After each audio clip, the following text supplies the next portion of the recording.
31 August 2025 বাংলাদেশের রাজধানী ঢাকায় একটা বিরাট রাজকীয় হোটেলের রুম নাম্বার 808-এ চাপা একটা গুঞ্জন চলছিল। চারিদিক ঘিরে রেখেছে পুলিশ, সকলেই ভীত সন্ত্রস্ত। কি হয়েছিল সেই হোটেলের রুমে? সবকিছু চাপা দেওয়ার জন্য সেই হোটেলের সকলে কেন এতটা ভয়ে কাঁটা হয়েছিল? একটা গাড়ি ঢোকে, আমেরিকান এম্বাসি থেকে এসেছে ওই গাড়িটা। তারপর 808 নম্বর রুম থেকে একটা মৃতদেহকে সবার অগোচরে গোপনে নিয়ে চলে যাওয়া হয়। কে মৃত ব্যক্তি, কি তার পরিচয়, সবকিছু জানাতে যেন দ্বিধায় ভুগছিল মার্কিন এম্বাসি। মৃত ব্যক্তির নাম Terrence Arvel Jackson, American military বাহিনীর একজন কর্নেল। রিটায়ারমেন্টের আর কয়েক মাস বাকি ছিল তার। সেই কয়েক মাস আগেই ঢাকার খুব সিক্রেট একটা অপারেশনে পাঠানো হয়েছিল তাকে। টেরেন্স আরভেল জ্যাকসন কিভাবে মারা গেল? কে তাকে মারল? খুন না অস্বাভাবিক মৃত্যু? আমেরিকা নিশ্চুপ। টেরেন্স আরভেল জ্যাকসনের মৃতদেহটাকে তাড়াতাড়ি পাঠিয়ে দেওয়া হয়েছে আমেরিকায়। চারিদিকে প্রচার করে দেওয়া হয়েছে তিনি একটা নিজস্ব কাজে এসেছিলেন ঢাকায়। এই মৃত্যুটা আসলে অতি স্বাভাবিক একটা মৃত্যু, অস্বাভাবিক নয়। কিন্তু এত গোপনীয়তা কিসের তাহলে? আমেরিকান মিলিটারি কর্নেল কোন সিক্রেট মিশনে এসেছিলেন ঢাকায়? সিক্রেট মিশনটা কি ভারতের প্রধানমন্ত্রী নরেন্দ্র মোদীকে হত্যা? জোর গুঞ্জন চারিদিকে এই মুহূর্তে। সেই গুঞ্জন এখন ঝোড়ো হাওয়ায় পরিণত হয়েছে। শুধুমাত্র কয়েকটা সেকেন্ডের পরিবর্তন মাত্র। রাশিয়ান গুপ্তচর সংস্থা কেজিবির মুন্সিয়ানায় এবারেও প্রাণে বাঁচল ভারতের আরো এক প্রধানমন্ত্রী। তবে কি সেটাই সত্যি? তারা না থাকলে আর ভারতের কয়েকজন মারাত্মক গুপ্তচর অ্যাক্টিভ না হয়ে উঠলে টেরেন্স আরভেল জ্যাকসন, আমেরিকার কর্নেল, এলিমিনেট করতেন প্রধানমন্ত্রী নরেন্দ্র মোদীকে। আমরা যখন সুখে নিদ্রা যাই, আমরা যখন প্রতিদিন খবরের কাগজে বিভিন্ন রাজনৈতিক তরজা নিয়ে তর্কে মেতে থাকি, আমরা যখন চায়ের দোকানে আন্তর্জাতিক রাজনীতি নিয়ে চুলচেরা বিশ্লেষণে মেতে উঠি, ঠিক সেই সময় আমাদের সবার অগোচরে গোপনে একটা জিওপলিটিক্যাল পলিটিক্স সারা পৃথিবীটাকে ওলট পালট করে দিচ্ছে। আর সেই ওলট পালট করার সময় যারা ভারতের হয়ে লড়াই করে চলেছেন, সেই গোপন যোদ্ধারাই হলেন ভারতের প্রকৃত হিরো। তারা হলেন আমাদের ভারতের গোয়েন্দা সংস্থার বড় বড় মাথারা। আমরা তাদেরকে নিয়ে আগেও ভিডিও বানিয়েছি, আপনাদের হয়তো সেটা মনেও আছে। ঠিক এই কথাগুলোই বলেছিলাম। আজকে আবার সেটা সূর্যের আলোর মতন স্পষ্ট সত্যি প্রমাণিত হয়ে গেল। হ্যাঁ, আপনারা ঠিকই শুনেছেন, প্রধানমন্ত্রী নরেন্দ্র মোদীকে হত্যার ষড়যন্ত্র করা হয়েছিল। কি ভয়ঙ্কর সিক্রেট লড়াইয়ের মধ্যে দিয়ে প্রাণে বাঁচতে হয়েছে ভারতের প্রধানমন্ত্রী নরেন্দ্র মোদীকে, সেটা জানলে না আপনারা আঁতকে উঠবেন। অপারেশন সিন্দুরের থেকেও এক ভয়ঙ্কর গোপন লড়াই হয়ে গিয়েছে। আমেরিকা প্ল্যান তৈরি করেছিল পাকিস্তান বাংলাদেশের মতোই ভারতেও একটা আনস্টেবল পরিস্থিতি তৈরি করা হবে।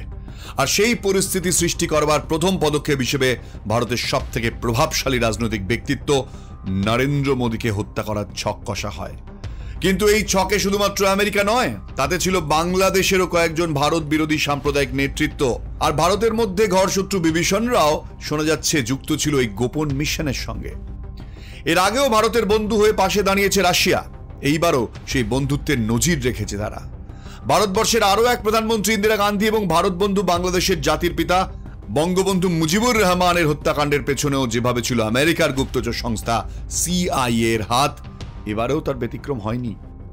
এবারেও আমেরিকান গুপ্তচর সংস্থা আসরে নেমেছিল। কিন্তু কেন, কিভাবেই বা আমরা বিষয়টাকে নিয়ে এতটা নিশ্চিত হচ্ছি? সমস্ত প্রশ্নের উত্তর দেব আজকে। নমস্কার, আই এম বোসের আবার একটা নতুন ভিডিও আপনাদের স্বাগত। আপনাদের সঙ্গে রয়েছে আমি কুনাল। আমেরিকার সিক্রেট মিশনের গোপন রহস্য জানতে আমাদের পিছিয়ে যেতে হবে 2024 সালের সেপ্টেম্বর মাসের ঢাকা শহরে। সাম্প্রদায়িকতার তীব্র আগুনে তখনও গনগন করে ফুটছে সারা ঢাকা। দিকে দিকে চলছে ভারত বিরোধী চক্রান্তের জাল বোনার কাজ। ঠিক সেই সময় বাংলাদেশের চট্টগ্রামে কক্সবাজার এলাকা সহ কয়েকটা গুরুত্বপূর্ণ বন্দর এলাকায় ঢাকায় থাকা আমেরিকান অ্যাম্বাসেডর পিটার হাসের যাতায়াত বেড়ে গিয়েছিল। সম্পূর্ণ গোপনে পিটার হাস ঘুরে বেড়াতে শুরু করেন বাংলাদেশের বিভিন্ন অঞ্চলে। 2024 সালের সেপ্টেম্বর মাসে ঢাকার একটা 5 তারা হোটেলে গভীর রাতে একটা গাড়ি এসে থামল। গাড়ি থেকে নেমে এলো দুজন আমেরিকান। হোটেলের প্রত্যেকটা কর্মী খুব সন্ত্রস্ত। সবকিছু গোপন রাখার চেষ্টা চলছে চারিদিকে। তাদেরকে পৌঁছে দেয়া হয় হোটেলের একটা ঘরে। আগে থেকেই সেই ঘরে উপস্থিত ছিলেন আরো 2-1 জন। তারপর শুরু হয়ে যায় মিটিং। কারা ছিলেন মধ্যরাত্রে ঢাকার হোটেলে সেই মিটিংয়ে? কি প্ল্যান কষা হয়েছিল সেই মিটিং থেকে? রাশিয়ার গুপ্তচর সংস্থা কেজিবি এই বিষয়টার গুরুত্ব উপলব্ধি করে ভীষণ অ্যাক্টিভ হয়ে ওঠে। আমেরিকান অ্যাম্বাসেডর পিটার হাসের সন্দেহজনক গতিবিধির ওপর তারা কড়া নজর রাখতে শুরু করেছিল। গন্ধটা কেমন যেন সন্দেহজনক। কি চাইছে আমেরিকা? ভারতকে কত বড় বিপদে ফেলতে চায় তারা? প্রশ্নটা ভারত আর রাশিয়ার গুপ্তচর সংস্থার মাথা ব্যথার কারণ হয়ে দাঁড়ায়। আর সেই বিষয়ে গোপনে তদন্তে নেমে গায়ের লোম খাড়া হয়ে যাওয়ার মতন তথ্য সংগ্রহ করে রাশিয়ার এই গোয়েন্দা সংস্থা। সেই তথ্য তুলে দিয়েছিল তারা ভারতের গোয়েন্দাদের হাতে। কি ছিল সেই গোপন মিশনে? আমেরিকা সেই গোপন মিশনে যুক্ত ছিলেন ভারতের বহু বুদ্ধিজীবী মুখোশধারী ঘর শত্রু বিভীষণরা, যারা মুখে আমেরিকার বিরোধিতা করলেও গোপনে গোপনে ভারত ভাঙার চক্রান্তে সামিল হয়েছিল সেদিন। কুখ্যাত গোয়েন্দা শাখা সেন্ট্রাল ইন্টেলিজেন্স এজেন্সি বা সিআইএ তাদের কাজের জন্য বিশ্বজুড়ে পরিচিত। সরকার বিরোধী বক্তব্য প্রচার, নাগরিক বিদ্রোহের মাধ্যমে বৈধভাবে প্রতিষ্ঠিত সরকারগুলোকে উৎখাত করা এবং মার্কিন আধিপত্যবাদী আকাঙ্ক্ষাকে লালন করার জন্য বহু রাজনৈতিক দৃশ্যপটকে বিকৃতি করার মতন কর্মকাণ্ডের জন্য এটা অতি পরিচিত। সিআইএ এর মাধ্যমে দক্ষিণ এশিয়ার মার্কিন তৎপরতা কোনো নতুন ঘটনা নয়। 1979 সালে সোভিয়েত আক্রমণের সময় আফগানিস্তানের মার্কিন তৎপরতা থেকে শুরু করে বাংলাদেশ এবং হালফিলের নেপালের সাম্প্রতিক শাসন ব্যবস্থার অস্থিতিশীলতা পর্যন্ত এটা একটা উন্মুক্ত গোপন বিষয় যে দক্ষিণ এশিয়ার রাজনৈতিক নাটকের পেছনে সিআইএ এর একটা গোপন হাত রয়েছে।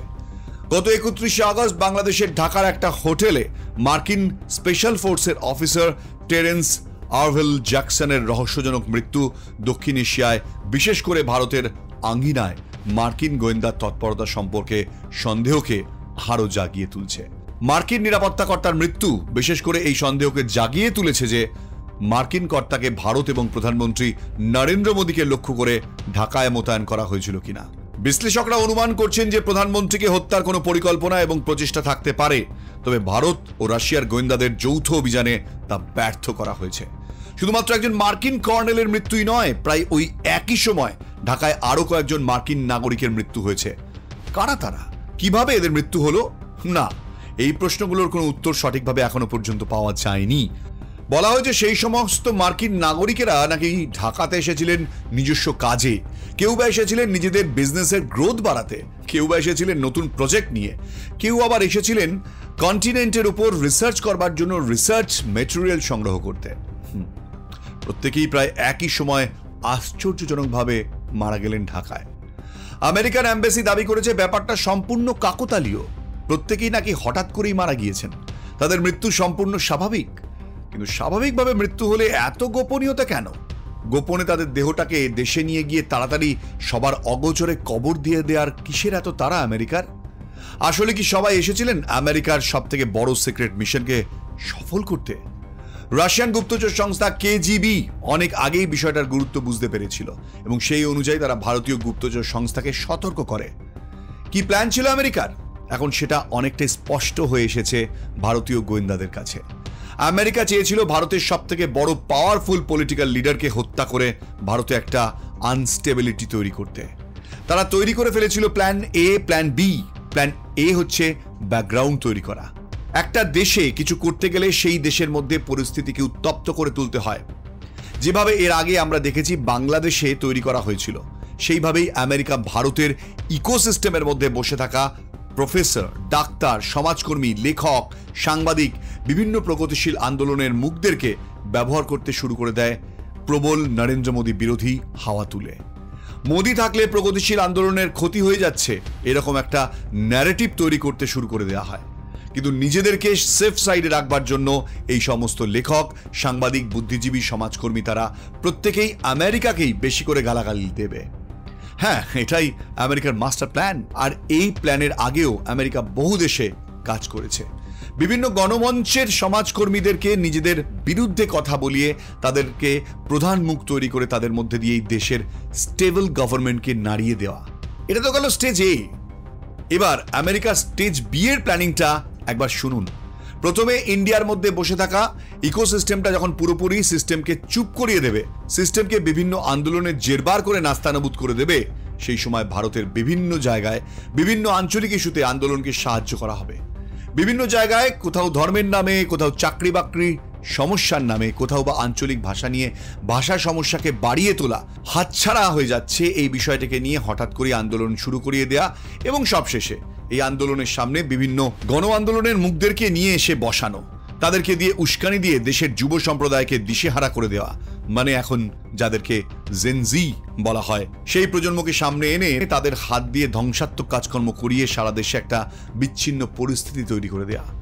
এবং আপনারা দেখতে পাবেন যে ভারতে আমেরিকার সেই খেলা অনেকটাই শুরু হয়ে গিয়েছিল।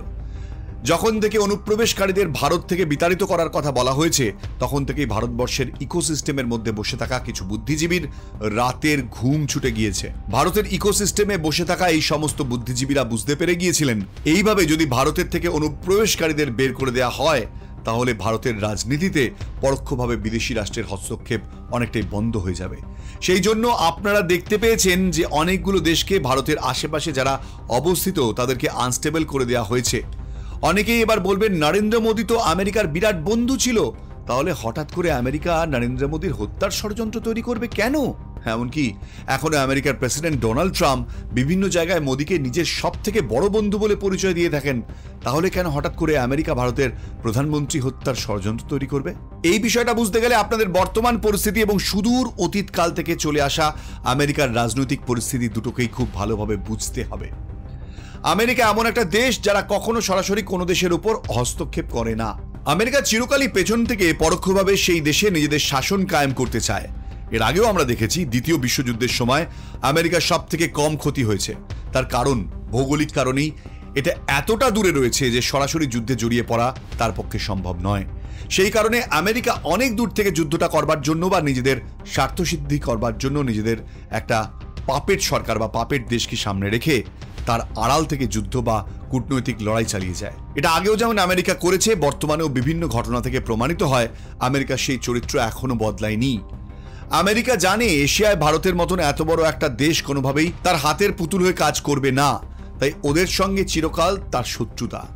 নরেন্দ্র মোদীর সঙ্গে আমেরিকার যে সমঝোতা হয়েছিল সেটা কেবলমাত্র বাণিজ্যিক স্তরে, কিন্তু আমেরিকা এমন একটা দেশ, সে কোনোদিন কাউকে নিজের শত্রু বা নিজের বন্ধু বলে মনে করে না। নিজের স্বার্থের জন্য বিভিন্ন সময় বিভিন্ন দেশকে আমেরিকা ব্যবহার করে। আবার বন্ধুত্ব আছে এরকম দেশের কাছে স্বার্থ ফুরিয়ে গেলে আমেরিকা তার বিরুদ্ধে যেতেও এক মুহূর্ত ভাবে না। আমেরিকার পলিটিক্যাল সিস্টেমের আরেকটা বড় কনসেপ্ট কি জানেন? নিজেকে সবসময় পৃথিবীর অন্যান্য দেশের থেকে এগিয়ে রাখো, এবং সেই কারণে আমেরিকা যে কোনো দিকে নাম্বার 1 হতে চায়। এইবার 1 নম্বরে থাকার পর যখন বাকিরা কেউ 2 নম্বরে বা 3 নম্বরে থাকে, তাদের থেকে আমেরিকা ডিস্টেন্স যেন অনেকটাই বাড়িয়ে নেয়। মানে তারা কেউ কোনোদিনও যেন আমেরিকার কাছাকাছি চলে আসতে না পারে, সেই দিকটা আমেরিকা খুব ভালোভাবে নজর রাখে। ঠিক এই কারণেই যখন কোনো দেশ মাথা তুলে দাঁড়াতে চায়, ঠিক তখনই আমেরিকা এমন একটা কিছু করে যেন সেই দেশটা ভীষণভাবে অস্থিরতার মধ্যে চলে যায়। আমেরিকা সব থেকে বেশি ভয় পায় সায়েন্স আর টেকনোলজিকে। অন্য কোনো দেশের বিজ্ঞানীরা যদি বিজ্ঞানে কোনো বড় সাফল্য অর্জন করে বা সেই দেশকে সায়েন্স আর টেকনোলজিতে অনেকটাই এগিয়ে দিতে সক্ষম হয়, সঙ্গে সঙ্গে আমেরিকা তাদের গুপ্তচর সংস্থাকে দিয়ে সেই বিজ্ঞানীকে হত্যা করার পরিকল্পনাও করে। এর আগেও আমরা সারা পৃথিবীতে এরকম বহু বিজ্ঞানীর মৃত্যু রহস্য দেখেছি। ভারতে যেভাবে সায়েন্টিস্ট হোমি জাহাঙ্গীর ভাবাকে হত্যা করা হয়েছিল, আজকেও বিমান দুর্ঘটনায় তার মৃত্যুটা রহস্যজনকই। অনেকেই হোমি জাহাঙ্গীর ভাবার মৃত্যুর পেছনে আমেরিকার হাত ছিল এরকম তথ্যে বিশ্বাস করেন। আমেরিকার আরেকটা বড় প্ল্যান কি জানেন? কোনো দেশ যখন বড় কোনো সাফল্য অর্জনের দিকে যায়, ঠিক সেই সময় আমেরিকা সেই দেশের প্রধান রাজনৈতিক নেতৃবৃন্দকে হত্যা করে, যেন তার সামনে আর নেতৃত্ব দেওয়ার মতন কেউ না থাকে। এইবার আপনাদেরকে বলবো রাশিয়ার গুপ্তচর সংস্থা কেজিবির কথা। ভারতকে তারা এর আগেও বহুবার বহু ক্ষেত্রে সাহায্য করেছে। এইবার স্বয়ং রাশিয়ার প্রেসিডেন্ট ভ্লাদিমির পুতিন, যিনি নিজে কেজিবির একজন গুপ্তচর ছিলেন, সুতরাং বুঝতেই পারছেন ভ্লাদিমির পুতিনের ক্ষুরধার বুদ্ধি চিন্তা কতটা শার্প। কারণ গুপ্তচর সংস্থা কিভাবে কাজ করে সেটা তিনি জানেন। তিনি ব্যাপারটা বুঝতে পেরেছিলেন। কিভাবে বুঝতে পেরেছিলেন? তিনি দেখেছিলেন আমেরিকার অ্যাম্বাসেডর পিটার হাস সহ আমেরিকার গুপ্তচর সংস্থার বেশ কিছু খুব গুরুত্বপূর্ণ, খুব পাওয়ারফুল পার্সনরা ভারতের আশেপাশে ভীষণ সুপার অ্যাক্টিভ হয়ে রয়েছে। সঙ্গে সঙ্গে তিনি আর দেরি না করে কেজিবিকে বাংলাদেশের বিভিন্ন পয়েন্টে সুপার অ্যাক্টিভ হয়ে যাওয়ার নির্দেশ দেন। এবং চীনে যখন বিভিন্ন দেশগুলোর সঙ্গে বৈঠক চলছিল, সেই সময় প্রধানমন্ত্রী নরেন্দ্র মোদীকে ভ্লাদিমির পুতিন নিজের গাড়িতে ডেকে নিয়ে তার নিজস্ব গাড়ির মধ্যে 45 মিনিট বৈঠক করেছিলেন। কেন ভ্লাদিমির পুতিন তার নিজের গাড়িতে বৈঠক করলেন? তার কারণ আমি আগেও বলেছি যে ভ্লাদিমির পুতিন নিজে ছিলেন রাশিয়ার গুপ্তচর সংস্থা। কেজিবির গুপ্তচর, সুতরাং তিনি জানেন গুপ্তচর সংস্থা কিভাবে কাজ করে। তাই চীনের কোনো হোটেলকে, কোনো গোপন জায়গাকে তিনি বিশ্বাস করেননি, কারণ সেখানে দেওয়ালেরও কান থাকতে পারে। তিনি একমাত্র বিশ্বাস করেছেন নিজের গাড়িকে। আর সেই গাড়ির মধ্যে ৪৫ মিনিট দুটো পাওয়ারফুল দেশের সুপার পাওয়ারফুল লিডার, সবচেয়ে টপ মোস্ট লিডার বৈঠক করছেন। মানে বুঝতেই পারছেন কত গভীর এবং গোপন বিষয় নিয়ে আলোচনা হয়েছিল।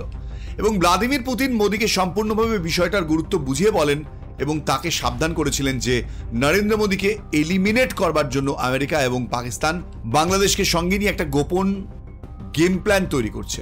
ভারতকে আনস্টেবল করে দেওয়ার, ভারতের গ্রোথকে নষ্ট করে দেওয়ার থেকে বড় চক্রান্ত বা এর থেকে বড় পদক্ষেপ আর কিছুই হতে পারে না। বিষয়টার গুরুত্ব ভারতীয় গোয়েন্দারা উপলব্ধি করে এবং তারাও সুপার অ্যাক্টিভ হয়ে গিয়েছে অত্যন্ত চুপিসারে। এবং তার ফল ফলেছিল টেরেন্স আরভিল জ্যাকসন, যিনি 31শে আগস্ট ঢাকার পশ হোটেলের রুম নম্বর 808-এ মারা যান।